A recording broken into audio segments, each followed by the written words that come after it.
Deconstructing psyops, propaganda, and mainstream media garbage. Pelle NEROTH Taylor on today's News Talk, TNT.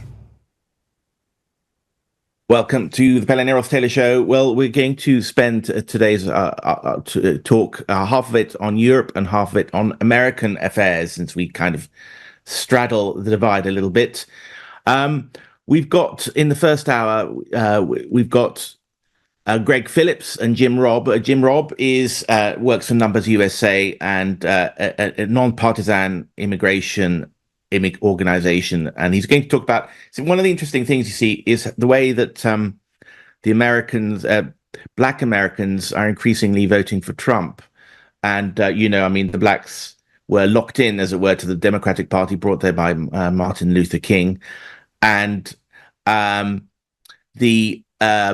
in some ways, I mean, there's a fantastically effective video out there. I'll see if I can chase up the name for next time. A really good trailer, and I'm looking to watch the film from a sort of black preacher with that fantastic delivery they have, showing, arguing that the Democrats have been devils. I mean, they are the party from hell, the death machine. Of course, it's the party of the Ku Klux Klan, the party of hangings, party of lynchings, and affirmative action and lack of morality and all the rest of it. So I guess here in Europe, we sort of think of the Democrats being the party of migrants and ethnic minorities and looking out for the poor. And then the Republicans are the sort of evil, greedy oligarch party, business and bankers and all the rest of it. And then the stuck up middle class, upper middle class. I'm not saying I believe that in any way. I'm just saying that that's a kind of, if you talk to the person on the street here in benighted Europe, that's what they kind of still think. Well, I mean, this guy in his trailer and the film, I guess, argues that the Democrats have had patronizing views in the way that the Ku Klux Klan and today's identity politics is nothing but more patronizing views but patronizing it in the extreme in the case of Ku Klux Klan, and then using identity politics and immigration as another way to put down the blacks, and that Martin Luther King has basically been betrayed by bringing over the blacks into that party, and they've been the most loyal constituents of that party. And of course, the Democrats, don't forget, were the party of the Confederacy.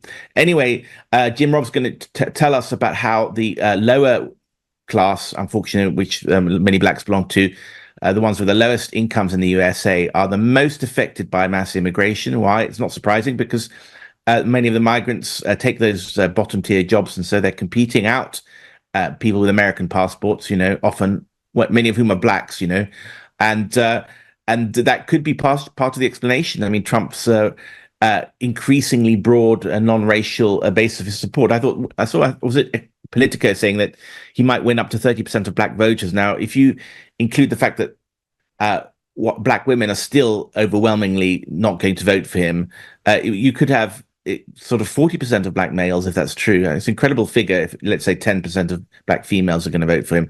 So Jim Robb has a non-racial approach, as it were, to or an argument that shows us why, for economic reasons, the poor are voting for Trump, and why closed borders favor the underclass, and that's true of any society. Anyway, and in a way that could argue why the old-fashioned liberals like RFK have joined the Trump camp, and it also argues, of course, to some extent, why the upper middle class liberals with their fancy jobs, who are not in direct competition with the hotel maids to be flocking over from Mexico, are so in favor. They're not under threat yet. Although, interestingly, I mean, when you have middle class jobs being threatened, upper middle class jobs being threatened, let's say in journalism, Reuters apparently outsourcing some of its jobs to India or to AI. We'll see if we'll have a legislation on AI and on using well-educated journalists sitting in newsrooms in India. We'll see a backlash against that from the very vocal and articulate and well-connected middle class, who will then feel under the cosh of the competition from a big world out there. So that's Jim Robb. Our first guest, we've got Gregg Phillips, who has been on the show before, made a fantastic film called 2000 Mules, which you can find on Rumble. It's Dinesh D'Souza's film. He's a famous conservative commentator, and you can buy a digital copy of it on Rumble. That's the first thing that comes up. But if you're a bit sneaky or impoverished, you'll scroll down and you find a free version of the film. I hope Gregg isn't watching this. Yeah, it's a very good partial look. I mean, it's in the sense that it shows you that they use these telephone pings to show mobile phone pings to show that there were hundreds of mules in many of the most contested cities, and they combined that with CCTV footage to show that these mules went from one Dropbox to the next in these US cities, and they're filmed on CCTV, and they coordinated so you could actually see that the ballot stuffing on in a CCTV camera, and then they coordinate that with a mobile phone ping, and the total number of ballots stuffed made the difference in a lot of the state elections. Now, it's such a simple, even I can understand how that gets. What I want to know is where those ballots came from, and whether there was some kind of check and balances, whether this ballot had to have a counter signature or a name on it. I mean, they couldn't just print it out or photocopy it and stuff it in an envelope. There had to be some kind of check, surely. And Jerome Corsi I had on last week. I think he has another piece of the puzzle. You have all these people holding different jigsaw pieces, and I'm just hoping it all slots together, because as Dinesh D'Souza's film, of which Gregg Phillips is the executive producer, shows, there were a lot of skepticism even from dissident Republicans, the kind of people I have on my show, that this election steal claim is true or not, because they said it's all these bits and pieces, but does it all hang together, and is it all significant? Well, Gregg Phillips is definitely one of those documentaries you should watch, 2000 Mules. It's one of the most important jigsaw pieces, but it might not be the whole thing. And so I'm hoping Gregg Phillips and Jerome Corsi's two bits of the puzzle can kind of fit together. Maybe bring them on the show, both in very close proximity, or maybe do a round table or something. Because that leads me to the next thing, that Jack Smith, special counsel, has promised to raise the issue. It might take until after the election, over the non-immunity that Trump has for the creation of the speaking up during the January 6th insurrection, so-called insurrection. And if it wasn't an election steal, it wasn't an election steal, I guess he could still go to jail for that, because the special prosecutor, Jack Smith, has peeled away some of the things that he was arguably given presidential immunity for in the decision, Supreme Court decision last month, and had a sharper and more aggressive case against Trump, which we'll see. I mean, these people are absolutely relentless, aren't they? They really won't rest until they see Trump in jail or maybe assassinated.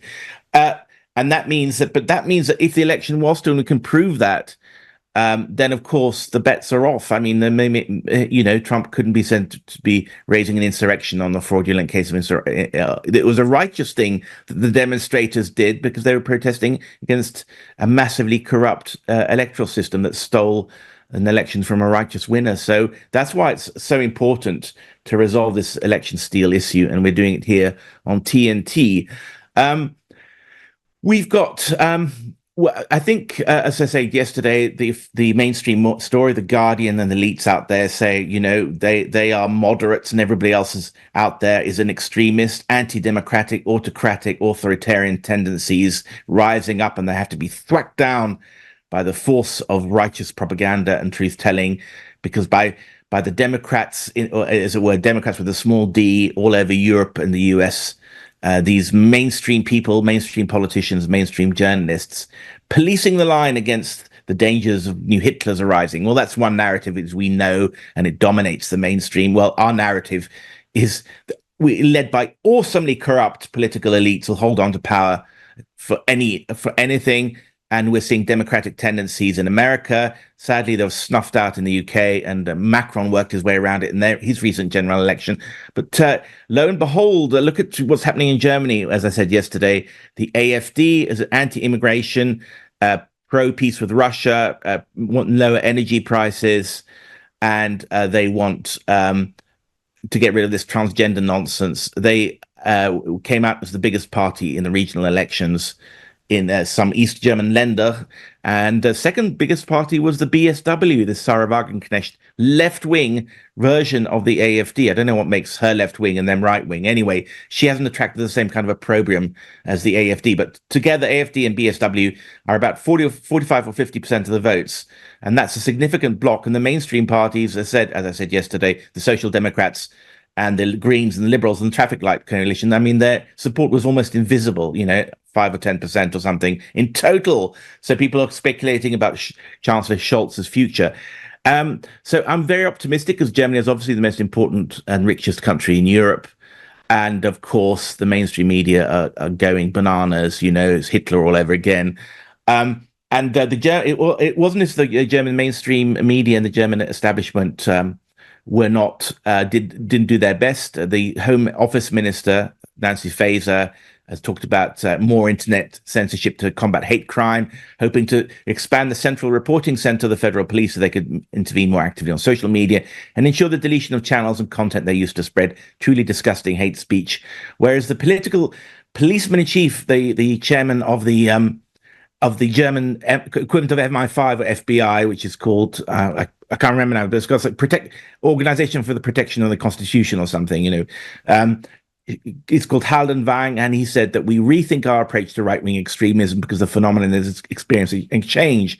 The boundaries between previously ideologically defined camps are becoming blurred, making it difficult to localizing them precisely. In other words, anyone who's right-wing, if we want them to be right-wing, it's like a poison gas. It seeps out everywhere, and that obviously gives the political policeman huge license to prosecute practically anyone they want. Meanwhile, I just want to say a little bit about what's going on in the UK before we talk a little bit more about Germany in the next hour. There was a terrific piece that on Twitter, I think it was, that talks about what's happened in the UK, or the UK a couple of weeks on. I mean, there's a severe crackdown on these protests that we saw in the various provincial English towns after the in the aftermath of that killing of 3 girls in Southport. They were doing some Taylor Swift imitations, and there was this asylum seeker or child of asylum seekers who came in, a 17-year-old born of random parents. He went in and stabbed them, and there were riots everywhere. Was it some of them provocateurs? It's been already talked about as the English January 6th event, because if there were provocateurs to create violence, and then so it could give Keir Starmer a kind of moral victory over the protesters, the far right, and have that victory early on in his term of office. It might give the intelligence agencies a hold on him so they can do their little things in Ukraine or whatever, or some other unspecified event that Keir Starmer has to pay them back by. This is speculation, I'll say that. Or just generally, I mean, he's used to doing this sort of thing and just cement him in power. So the UK situation looks pretty dead at the moment. A climate of fear after this astonishingly successful propaganda campaign. I know some of my TNT fellow hosts are fearful of actually speaking out openly, and they're based in the UK. And so this article that I was reading, kind of summarizing the UK situation about 1 month on. One of the more remarkable features of the aftermath of the riots is the way in which the police forces across Britain used arrest for propaganda purposes. Shortly after the riots began to subside, police forces appeared to follow a pre-existing and coordinated playbook by issuing sinister warnings and slick live-action arrest videos complete with dramatic music. Everywhere the message was the same: we're coming for you and your punishment will be severe. Rotherham's police chief announced, if you were there, we're coming for you. Sussex police issued a statement saying, we will make you regret your actions, while the head of the Metropolitan Police, that's a London police force, we will come after you. The most sinister aspect of this intimidation campaign was the universal messaging.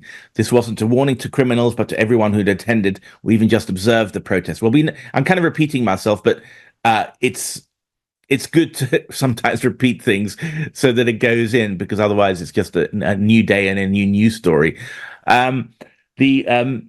The response of the system has therefore been to regard every negative comment made by a white person as a dangerous act of publishing, therefore bringing that person under the 1986 Public Order Act, which expressly targets anyone who publishes or distributes written material which is threatening, abusive, or insulting with intent or likelihood of what exactly constitutes threatening, abusive, or insulting words is obviously open to interpretation. And as Western culture has moved in a direction in which ethnic populations are afforded more and more sympathy and special privileges and protections, the interpretation of judges has increasingly moved towards protecting minorities from all criticism.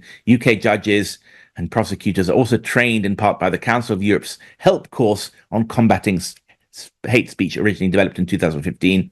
The course provides all the usual propaganda, stigmatizing white self-affirmation as a fundamental danger to minority populations everywhere.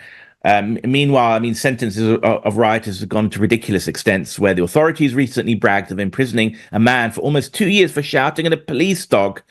Meanwhile, the rapists and child molesters are being made released early to make room for the white rioters in Britain's overcrowded police system. And famously, there was a story in the riots in the town of Hamptley, where Kiara and Locke chanted songs, took part in a sit-down protest, stopped a police van driving through a city centre, threw a bottle at police. He's a man with drug problems, and he has now been jailed for 32 months. Sounds extraordinary. I mean, he wasn't even sort of racist. He was chanted songs and took part in a sit-down protest. Anyway, so that's what happens in the UK. We're going to talk a little bit more about what's happening in Germany in the next hour, where said there's some cause for optimism with the people finally revolting, not only against immigration, but I think also the pro-Atlanticist government they've got that just jumps when America says jump, they jump. And we saw that most obviously at the Nord Stream. I think the Germans take back their mojo, take back their pride, take back control of their energy issues, take back control of their foreign policy. That's Europe's equivalent to the movement we see in America. So maybe we won't see a Make Britain Great Again movement, not for 5 years, but we might see a Make Germany Great Again movement. Who knows? And it doesn't have to be about Hitler, but something much more mild and democratic, please. Anyway, we're going to go on to our first guest after a very quick break. This is the Pelle and NEROTH Taylor Show on TNT News Talk. Want to be part of the conversation? Then let us know on the TNT Interactive Live chat room at tnt.news. Lighting the fuse for freedom. Today's News Talk, TNT. Welcome back to the Pelle and NEROTH Taylor Show. Well, it's shaping up to be an immigration discussion today. The laissez-faire attitude towards illegal immigrants will no doubt be continued by Biden's border czar, Vice President and Democratic presidential nominee Kamala Harris. Will it not be so? Well, that's what the Trump campaign is alleging. And then the mainstream media have been fact-checking it and saying that Trump's been wrong about that. But it turns out when you read the small print of those claims, more or less right. And why should we be surprised? She was vice president in the room all the time. But we'll also be talking with our next guest, Jim Robb, who's the a spokesman for NumbersUSA, nation's largest nonpartisan immigration reform organization, about how mass immigration is actually is very bad for the poorest and most vulnerable Americans, and that's true of any Western society. Welcome to the show, Jim. Thank you. Good to be here. A fabulous article in Newsweek where you were making a sort of, a liberal or a very empathetic, as it were, case for protecting the most vulnerable and lowest paid Americans. Can you tell that story, tell that case, please? Yeah, sure. Well, so a lot of people who are like fans of the free market, sort of free market radicals, they say they want every worker to find a job, that is, or every job opening to find a willing worker, even if that worker comes from overseas. And so there should be a free market in labor, like we have a free market in goods, a free market in ideas, sort of the free country.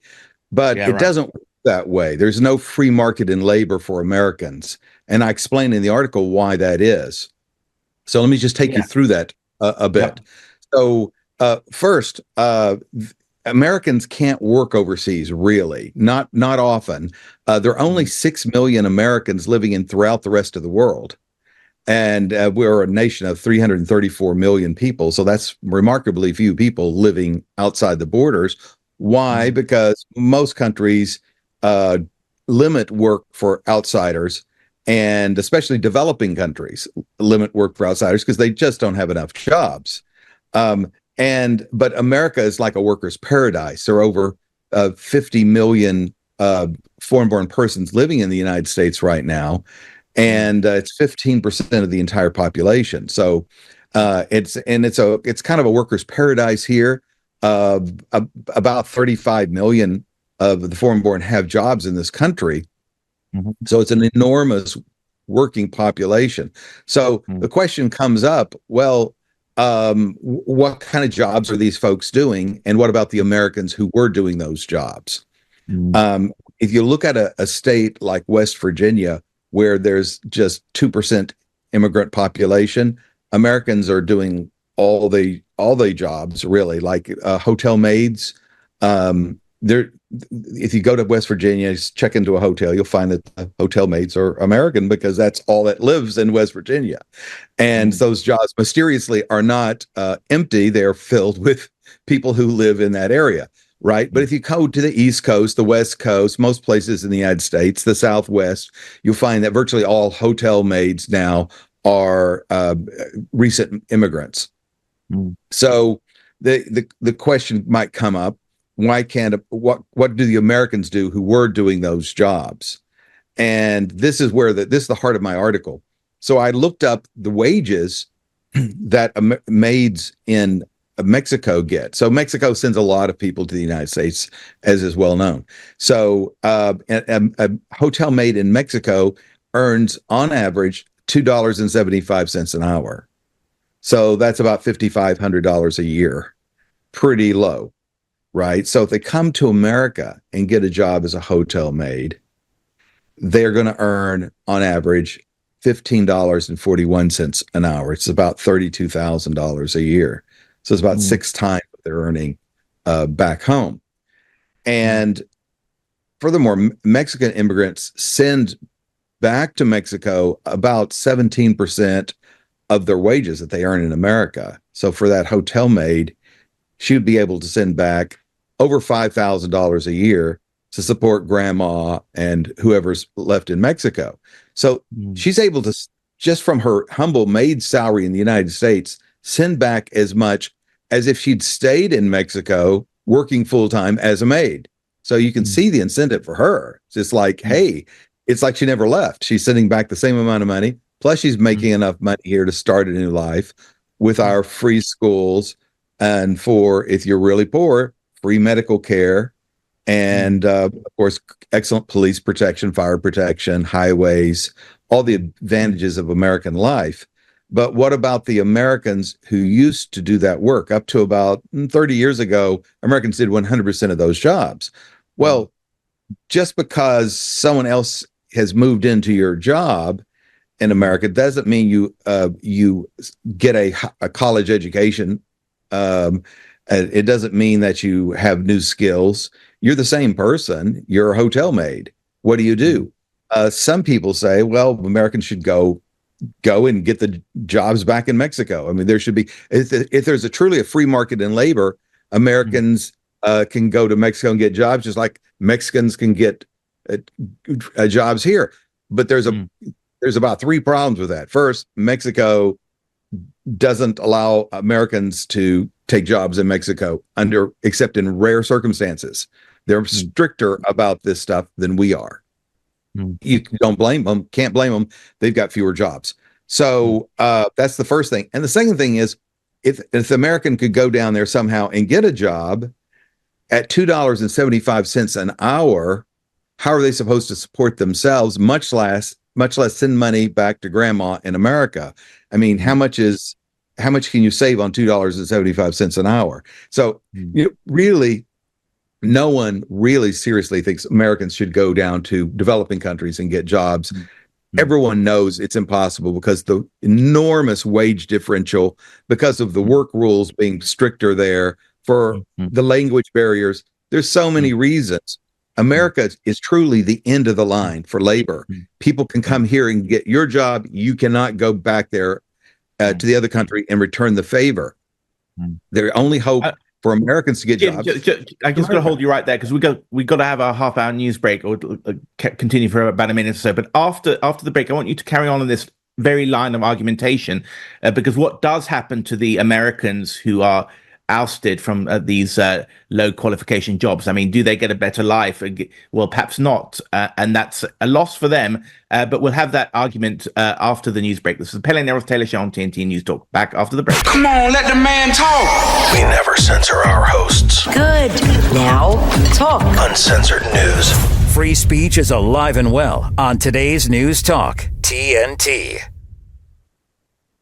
Welcome back to the Pelle NEROTH Taylor Show. We've got Jim Robb with us from Numbers USA, largest nonpartisan immigration reform organization in the States. And we're talking about immigration and some people gain from immigration. The employers get cheaper labor. The migrants themselves gain massively if they're all in work. And we're talking economically, we're not talking about the things about culture, loss of culture, integrity, loss of trust, increased crime in some cases. We're just talking about the economics at the moment. But Jim, as you were just saying, the Americans who are outcompeted in these jobs from lower wage countries, people, hotel maids coming. Well, what do they do? In fact, do they benefit in the same way that the employers do? Well, no. The statistics show that Americans, especially of lower education, are falling out of the workforce altogether. So that means the Labor Department keeps track of how many people there are and how many of those people are working, right? So you have the people of working age, which usually is 18 to 65, 64, and how many of those people actually are holding down jobs, and the percentage of them has been declining year by year for about 40 years, creeping down. In the last 20 years, it's gone down 5-6 points, and especially amongst those with lesser education. So what's obviously happening is people are not able to find jobs that pay more than welfare pays. So in other words, if you get pushed out of a hotel maid job, if you were making $32,000 a year, well, that's pretty low. So you can't really take many steps down from that and continue to work at all, because the price of getting to the job, that's something that has to be figured in. The price of, if you have children, the price of daycare or other childcare is high. So there's a minimum Americans have to earn in order to pay them more than sitting at home. And that's what's happening.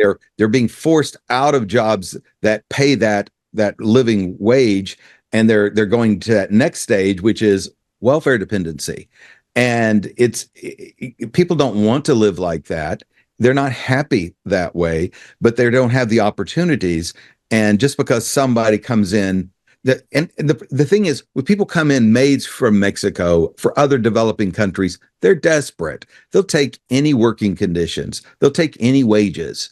And so Americans can't do that. Americans have to have certain working conditions and certain wages to make it worth it going to work at all. So Americans are sort of displaced. And then also research shows that when enough people come in who speak another language to the job, say about 20%, there's a language flip and a job. And then you have to know that language to work there. So imagine half the hotel maids at a hotel now are speaking Spanish, and they really only speak Spanish. Well, what happens is that they start, in order to the maids to be able to communicate with one another, they start hiring exclusively Hispanic maids. And the point is not that they're Hispanic, but that they speak the same language. And so you have a language shift, and you'll see this if you go to a hotel. I'm just using hotels because I researched that one particular very common job that's been moved to foreign hands, and you'll see that all the maids are speaking Spanish or another language. Sometimes it's another language because it's another language group that's sort of taken over that thing. Meanwhile, the Americans are sitting at home. They're out of the labor force. So the person that really profits the most is the employer who gets the cheap labor. Right. And so that's why you have this alliance between, leftist ideological activists, some journalists who want open borders, and the old Republican movement, as it were, the employers, the rhinos. And in a way, why Trump is successful, he's understood the problem of the American poorest in a way, and everyone says he's a big fat oligarch, a bully and so on, and hates women and hates the poor and hates blacks. But actually, he's identified that problem, and in a way, he's moved republicanism into that niche vacated by the Democrats. Because a lot of people in Europe think, the Democrats, they're the party of the poor. They might be the party of the global poor, but they're certainly not the party of the domestic poor. And that's what makes me think that RFK and Trump can be in the same tent, because RFK. The Democrats of the 1960s were the party of the American working class. Would you agree with that argument, more or less? I do. Yes, the research shows that the college educated are moving more and more into the Democratic Party, whereupon the working class, defined here as people who don't have a 4-year college degree, are moving more and more into the Republican Party. And it's fooling people a little bit because first everyone knew about the white working class moving into the Republican Party, but now it's showing strongly that there's the beginning of the Hispanic working class, and then following them, the black working class are moving into the Republican Party. And it's not that slow a process. It's happened pretty rapidly, and it's because of policy changes. Right. Well, it's incredible. I mean, I saw somewhere, I read an enormous amount of material. I can't remember the source. Something like maybe 30% of blacks will vote for Trump, which is an enormous figure because black females are less likely to vote. I mean, maybe 10%. So among black males is like 40%. That's staggering, isn't it? Because weren't blacks once the most loyal constituency of the Democratic Party? Right. And it's the other interesting thing is it's younger black males who are the most likely to switch. They have less memory for how politics used to be, and now they're like, what are my working conditions today? But we're seeing the same thing amongst Hispanics. It's not it doesn't get quite as much publicity, but younger Hispanic males are moving Republican. It's for the same reason. It's like, you would think, some people would think it's common sense to think that Hispanics were for like high immigration, but they're not. Most Hispanics in America were born in this country. So as of the 2020 U.S. Census, there were 62 million Hispanics living in America. Of those, 40 million were born in this country, and an additional 8 million were not born here but got their citizenship since coming here. So we've got largely a Hispanic citizen population, and they know which side they're on. Therefore, lower immigration too, especially they're against illegal immigration. Poll after poll demonstrates this. It's absolutely fascinating, and it's interesting. And the Democrats surely can't have a defense in this, because with the white working class, they could say, well, these are white supremacists, whatever, and racist, and that's why they don't want immigration. But you can't use that argument against a Hispanic. But I still say one thing is exactly the same in Europe. You're seeing these socially conservative. I hate to use the term far right because that's what the opponents say, but so the so-called far right is rising all over Europe, and some of their most loyal voters are, non-whites who are domestic, who've been to have citizenship, because they chime with the social conservatism of the sort of so-called far right, and they worry about jobs. Sorry, what were you going to say? Well, I was just going to say that, unlike Europe, where there are multiple parties, here we have basically two parties, right? Poor RFK Jr. couldn't do it as it was sort of forced off the ballot by the Democrats, especially. So you have to force all views into two parties. So you've got this strange thing of workers coming into the Republican Party, and yet it's still a business party in large measure. So you've got to that keeps the expressions of opposition to mass immigration from being as radical as it can sound and feel in Europe. Right. Interesting. Yeah, absolutely. And the same thing with the UK system, but we won't go into that right now. Jim, thank you so much for giving us a little insight there. I think a lot of people might not have thought along those lines before. Very, very interesting. Jim Robb, Numbers USA spokesperson, nation's largest nonpartisan immigration reform organization. Thank you so much, sir, for that very interesting exposition. This is the Pelle and NEROTH Taylor Show on TNT News Talk, and we're going on over to our next guest after a quick break. Exposing the deep state and government overreach. You're with Pelle NEROTH Taylor on today's News Talk, TNT. Welcome back to the Pelle and NEROTH Taylor Show. Well, those who are regular viewers will know that I'm dedicated to following up all the trails of the election fraud claims, and I've got pieces of the jigsaw puzzle. I think we all have, and the question is to fit it all together. I can highly recommend reading the Steal by Joe Hoft, who's been on my show several times, and he gives the big picture. And I also highly recommend 2000 Mules which is Dinesh D'Souza's and Gregg Phillips' documentary about how drop boxes were abused and used. You can find it on Rumble, and you can buy it in various digital outlets. I think that's the best go-to. That's when you start off in this investigation, if you're out there.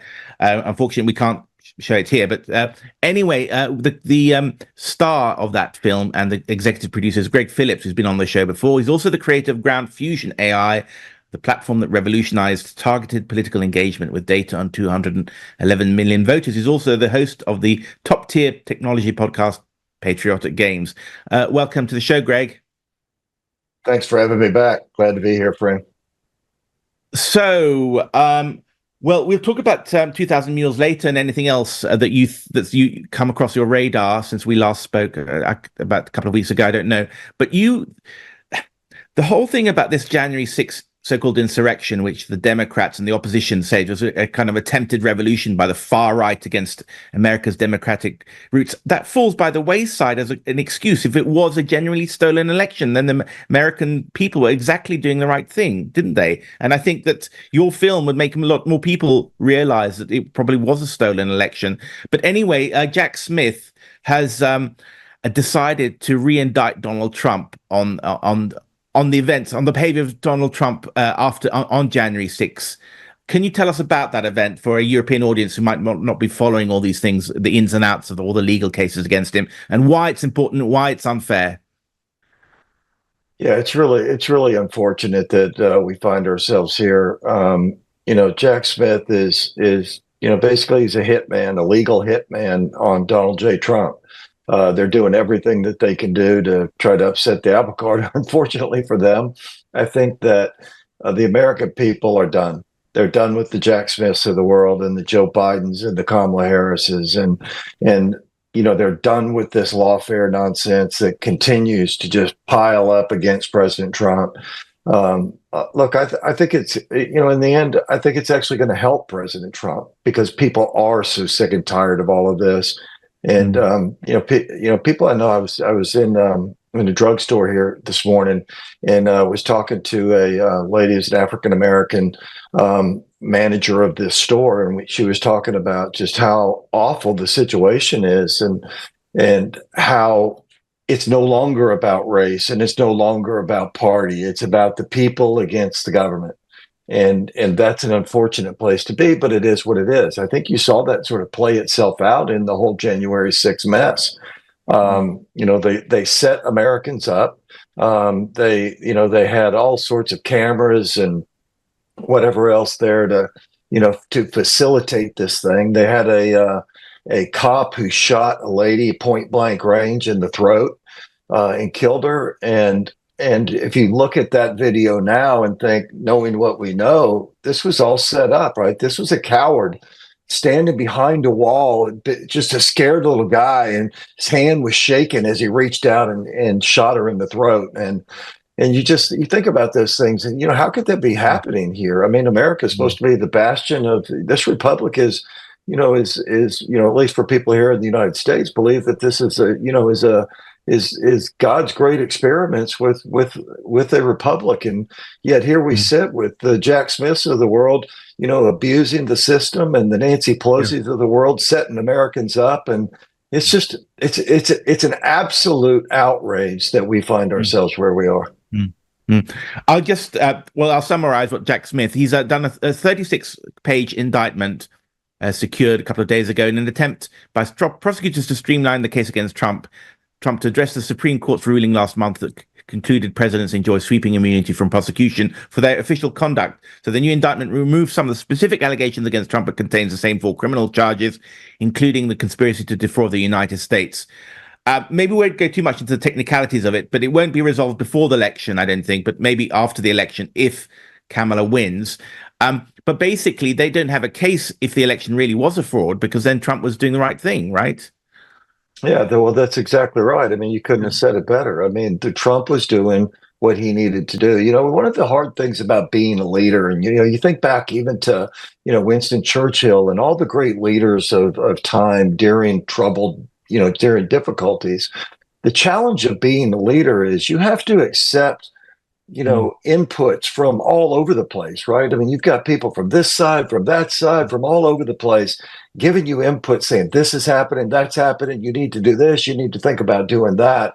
And in the end, it's the leader's decision. And that's why we elect them. And that's why we, put them in these lofty roles, so that they can make good and solid decisions based on all the inputs that they have. And, it's the plight of a leader, right? You're going to have terrible people around you. They're going to make bad decisions and bad recommendations. And on the other hand, you're going to have some amazing Americans and amazing people. And this isn't just America, right? This is all over the place. This is around the world. I mean, these politicians and these people that are elected into these roles are failing, not just because they're not good leaders. They're failing because the failures around them are giving them poor advice. But Donald J. Trump is, I think probably one of the greatest leaders of our time. People may not like what he says or what he does or how he acts or how he speaks or whatever it is that they don't like about him. But in the end, America and the world were better and safer because of Donald J. Trump. The economics around the world were better, and he kind of kept all the bad guys at bay. But here we sit today. We're 62 days away from an election that may or may not produce a result that makes any sense at all for the rest of the world. The 2000 Mules film, I think, explains quite well, basically, that you used mobile phone pings from satellite, from data, and you coordinated that with Dropbox CCTV videos of people dropping ballots into boxes, sometimes only 5 or 10 ballots at a time, and then going to dozens or hundreds of drop boxes, the same mobile phone going from site to site. And every single drop box in some of these big cities where the election was determined or where it was actually stolen. And it looks pretty convincing to me. But basically, there are so many of these mules, and I don't know who they worked for, but the number of votes that totted up were hundreds of thousands in all, and it could have swayed the election in all the states where we thought Trump was winning, but where he was actually losing when these fake ballots were counted. Is that an accurate summary of 2000 Mules? Yeah, it really is. 38 million people around the world have seen the movie, and we believe it's caused an awakening amongst folks. So an understanding that we've long said that this is a 1,000-front war, right? It's not going to always be the exact same in every single community or in every single state. But the fact of the matter is that we were able to uncover all of this information. We did it in a very professional manner. We did what we were required to do, or what we believed we were required to do based on the law. We took it to the FBI first. The FBI then took it and spread it around to the states. The states did absolutely nothing. The reality is we never would have done the movie. We never would have done the movie had law enforcement done what they were supposed to do. All our job is as citizens is to try to do our best to try to find as much information as we can, to package that information in such a way that we can hand it off to law enforcement. In the end, all that we have is intelligence. All we have is information. They're the ones who have to take it and turn it into evidence and get it into the courts. We never would have done the movie if they would have done that. So it was basically who didn't do their job on the other side once you presented the evidence? Was it the FBI or was it the states or what? Yeah, both. We took it to the FBI first. Okay. I took it to there's the way the FBI is divided up, and really all organizations in the United States government that have an intelligence community component, the IC. And so we took it to 3 people at a barbecue restaurant in San Antonio, Texas, and I personally handed a disc off to these FBI agents. They proceeded to hand it off to one of their counterparts in the Atlanta, Georgia office to start. He handed it off to the Georgia Bureau of Investigation. So it went from the feds to the local feds to the state, and they just failed to do anything about it. In fact, I take it even a step further. I'll tell you that they lost the disc. I took it to them on a disc. It was millions of dollars worth of data that we had gathered, analyzed, and prepared in such a way that they could action on it, that they could review it and do what they needed to do. And they lost it. It wasn't for 5 months till they called me back and said, hey, yeah, Georgia's thinking about maybe looking at this. Could you give us another copy? So we did. And then the Georgia Bureau of Investigation promptly said, well, this is interesting, but it doesn't rise to the level of probable cause for a crime. Well, that's not even what probable cause is in the United States. And this whole nonsense that, they had it, then they lost it, then they couldn't find it. I gave them another copy, then they decided they weren't going to do anything. And this happened all over America. And you think about I've been in this business for 40 years. This is a clown show, right? This is a joke. The fact that they lost that level of evidence. And the other thing that they told me was one of the reasons the FBI couldn't look at it, they needed to give it to the states, was because there was no what they called financial nexus, meaning it had to be above $50,000 worth of a crime to steal something. And I'm like, well, how much is the presidency of the United States worth? I mean, I have no idea. If it's not worth $50,000, I mean, these people spend billions of dollars running, billions of US dollars running for these offices. And yet the FBI decided, well, we don't think that anything was really stolen, and so we don't know what to do. And blah, blah. It's comical at best. I can ask some follow-up questions. Some things I just needed explaining to my mind. I think it's an excellent documentary, a great place to start. So these mules, who were they? Where did they get the ballots from? I mean, were the ballots like printed out in a warehouse somewhere? Because I don't know how American ballots, I've never voted in an American election. I mean, don't they need some distinguishing markers to show that these are bona fide ballots and that can be traced to a particular mail-out address or identity of a person? We'll explain that, because I've got this guy called Jeremy Corsi on. I've had him on my show, and I think he's explaining some of the election steal, and I'm trying to fit your two jigsaw pieces together. But if you can answer those questions first.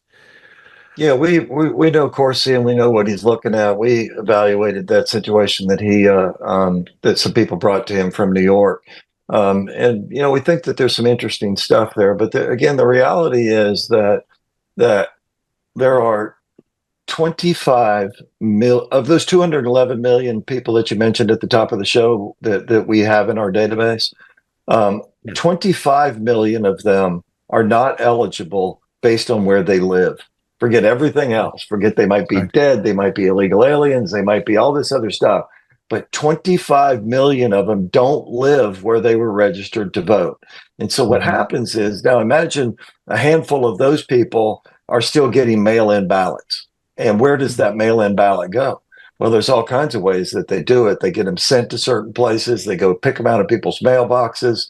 There's been places in California and in Minnesota and Texas and Georgia, and there's all sorts of ways that they actually do this. But in the end, we believe that NGOs are gathering all of those ballots from all those people, and they're passing them out or handing them out to marking them and then handing them out to people to go cast ballots in a little place called San Luis, Arizona, which is on the southern border of Arizona, near the Mexican border. There were a couple of people that actually were convicted over this exact same thing. So what they would do is they would get people to go out and knock on the doors of senior citizens and others and say, give me your ballot. And they didn't know the people don't know what to do. So they're like, okay, they don't want to get hurt, or they don't want bad things to happen. Those ballot collectors then took them to an office where one person in the back marked those ballots, handed them to a secretary, who then took them to the drop box and put them all in the drop box. We interviewed her extensively. I don't know if you just watched the movie. It was the lady in the shadows that had the Spanish accent. That was the lady that was told by her boss, you take this big stack of these ballots and you go put them in that ballot drop box. And so it's lots of different ways that they do it. But in the end, they find ballots for people that were on the rolls that should no longer be on the rolls. Right. And then they gather those ballots, they mark them, and they cast them. It's as simple as that. So it's basically, there's been a large door knocking campaign to get these ballots. But wouldn't that have been, that would have made a much bigger impression on the public, as it were. I mean, if there are hundreds of thousands of ballots that have been deposited in drop boxes, shouldn't there have been hundreds of thousands of door knockings, and therefore hundreds of thousands of witnesses who said this guy turned up and knocked on my door and said, "Can I have your ballot, please?" Well, the problem is that most of those were going out in the mail, and so they were. Let's say that I lived in Georgia and then I moved to Alabama. But my name stayed on the rolls in Georgia. And so if somebody just called in and said, "Hey, my name's Gregg Phillips, I moved from here to here," and then all of a sudden they send that ballot somewhere else. That's really what was happening out there. There's lots of different ways that they play the game, and there's no one way that it's conducted across the United States. But that's why we call it a 1,000-front war. So do you think, I mean, they used like central collection points and diverted a lot of ballots to that particular place? So it would save them going around door knocking to a lot of places. Yeah, and you said it exactly right. I mean, they're going to central locations all around. There are some there's one particular church, ironically, right across the street from the state capitol in Georgia, in Atlanta, Georgia, and just around the side of the church. I can't remember what they call it, but it's like a homeless shelter. And so people come in and out of there all the time. And when you're homeless and you come in there to get services to this little office next to this church, they register you to vote and put their office address on there. And so you have all of tens of thousands of ballots going to that one address in downtown Atlanta. Right. So that makes sense on the other end. Thank you. I'm afraid we're going to wind up there, Greg, because we've got the hourly news, which we can't change. Gregg Phillips, creative ground fusion at AI. Check out 2,000 Mules. On Rumble, it's been seen 38 million times, and it's a very convincing case for the election fraud having happened in 2020. And let's hope it doesn't happen in 2024. Off to our next guest and more analysis in the next hour. If you missed this hour, simply go to episodes at tntradio.live.